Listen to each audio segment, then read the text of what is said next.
Discussing about three verses which were quoted by Sheikh Muhammad bin Abdul Wahab. The first verse was about وَمَا خَلَقْتُ الْجِنَّ وَالْإِنسَ إِلَّا لِيَعْبُدُونَ, that Allah subhanahu wa ta'ala has created the jinn and mankind to worship Him. And we have covered the tafsir that Allah created the jinn first, then Allah created the insan, and both of them were created to worship Allah subhanahu wa ta'ala. The second verse is وَلَقَدْ بَعَثْنَا فِي كُلِّ أُمَّةٍ رَسُولًا أَنْ يَعْبُدُوا اللَّهَ وَاجْتَنِبُوا الطَّاغُوتَ. The second verse is that how a person can worship.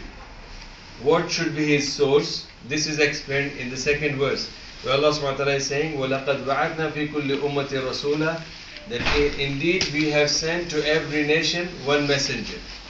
This messenger is the one who has come to teach us how to worship Allah subhanahu wa ta'ala.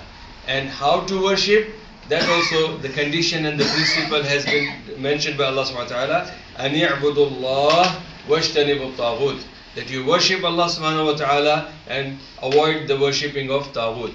So anything that that comes in between the worship of Allah subhanahu wa ta'ala, that becomes Taghut. If a woman says that don't go to prayer, she is Taghut if she stops you from praying.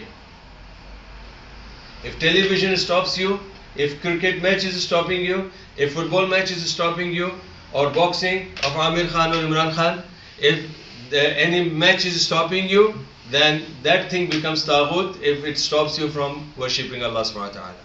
So Allah subhanahu wa ta'ala has mentioned in this verse that He created us to worship Him, and how to worship, you have to follow the messenger, because to every nation Allah sent the messenger, and the message was that you worship Him alone without associating any partner. And then Allah subhanahu wa ta'ala has mentioned in Surah Al-Isra وَقَضَى رَبُّكَ أَلَّا تَعْبُدُوا إِلَّا إِيَّاهُ وَبِالْوَالِدَيْنِ إِحْسَانًا. The third verse, Imam Muhammad bin Abdul Wahab rahmatullahi wants to explain to us that there are two rights. Rights of Allah and rights of human beings. The rights of Allah is that we have to worship Him alone without associating any partner, according to the teaching of the messenger. And the rights of human beings, amongst them, the top people are the parents. That Allah subhanahu wa ta'ala has said you have to obey them and you have to be with them in the best that you can. Now today we are going to the next page. Inshallah tomorrow we will get you the books. Yesterday I had books, but that book, the box is left in my another car. So we rushed with another car, so we forgot that box there. It doesn't matter, inshallah. So tomorrow we will give you the extra copies of the same book, inshallah. So you can, when I'll be teaching you, you can keep it in front of you. Imam Muhammad bin Abdul Wahab rahmatullah has also brought one more ayah, which is from Surah An-Nisa. وَاعْبُدُوا اللَّهَ وَلَا تُشْرِكُوا بِهِ شَيْئًا. Here Allah made it very clear that this command is given to the ummah of Muhammad sallallahu alaihi wasallam. The previous verses were general, that Allah created the man and jinn to worship Him. That ayah was general, that all the men and all the jinn, Hindu, Muslim, Christian, everybody, they're created to worship Him. That verse was general. Allah sent the messengers. This verse is also general, because to every mankind, any part of the world where the human beings are existing, Allah sent the messengers to them. Any part of the world where jinn are existing, Allah sent the messengers to them. And the message was also common to all, that you have to worship Allah alone without associating partner. The third verse was the rights of right of Allah, right of human beings. Right of Allah is to worship Him. Right of human beings, that we have to obey our parents first. This verse is specifically for this ummah of Prophet Muhammad sallallahu alaihi wasallam, which is in Surah An-Nisa, and the verse is 36, where Allah subhanahu wa ta'ala is saying, وَاعْبُدُوا اللَّهَ وَلَا تُشْرِكُوا بِهِ شَيْئًا. O believers, people of Muhammad sallallahu alaihi wasallam, people who receive the Quran, you must worship Allah alone. وَاعْبُدُوا اللَّهَ. You worship Allah alone and don't associate any partner with Him. So this is very, very important for every Muslim to understand. And for that, I selected this book to teach you that Kitab At-Tawheed is important, because it teaches us Aqidah. And if our Aqidah is incorrect, our Ibadah will not be accepted. So every Muslim should know that even a believer can become mushrik. Even a believer can become mushrik, and that is mentioned in Surah Yusuf.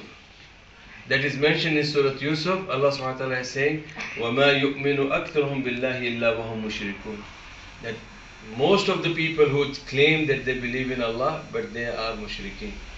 So, we may claim that we believe in Allah, but there is no guarantee that we may not do shirk. We may do shirk if we don't have the knowledge. If we don't know what is shirk and what is tawheed, if we don't know that knowledge, then there is a possibility that we may fall into shirk, and this is what shaitan wants us to do, because Allah wants us to worship him without shirk, and shaitan will make us worship, but also at the same time will make us commit shirk. Now after that, the second verse of this today's lesson is the verse قُلْ تَعَالَوْا أَتْلُ مَا حَرَّمَ رَبُّكُمْ عَلَيْكُمْ أَلَّا تُشْرِكُوا بِهِ شَيْئًا. This is in Surah An'am and different places also. Verse Surah An'am chapter 6 and the verse is 151. Allah subhanahu wa ta'ala is saying, O Muhammad sallallahu alaihi wasallam, your first mission, your first message to the community, to the people should be this.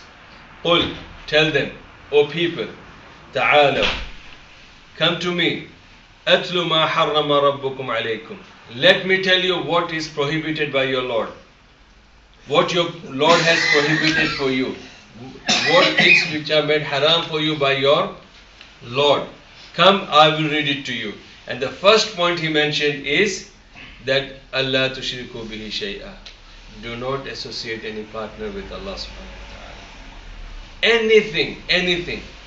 So with this, we stop here. That Allah subhanahu wa ta'ala is asking Prophet Muhammad sallallahu alaihi wasallam to be a da'i, and his message is that the first da'wah should be about the tawheed and shirk. That all the people should be invited to da'wah, to tawheed. All the people should be united to tawheed. And that is to worship Allah alone without associating any partner. Wa akhir da'wana alhamdulillahi rabbil alamin. Any question?